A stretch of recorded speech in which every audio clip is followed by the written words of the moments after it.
Yep. How you going, everyone? It's Philip back from apprentice website.com.au.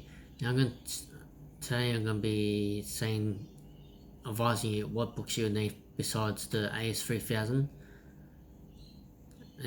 to 2018 for the capstone, and the two other books that you will have to also get. The two other books you may have besides the AS3000 2018 or AS3000 2007 are 3008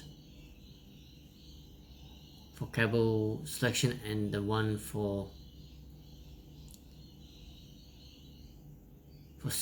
that we need is also service and installation rules for New South Wales.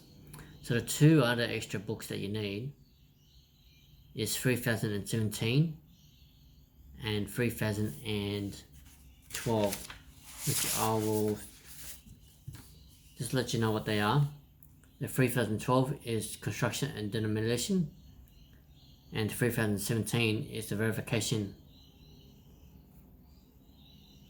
So there you have it.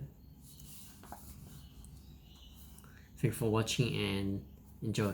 And if you like it and you want more information towards while I'm doing the capstone, you click the like and keep on watching. Thank you.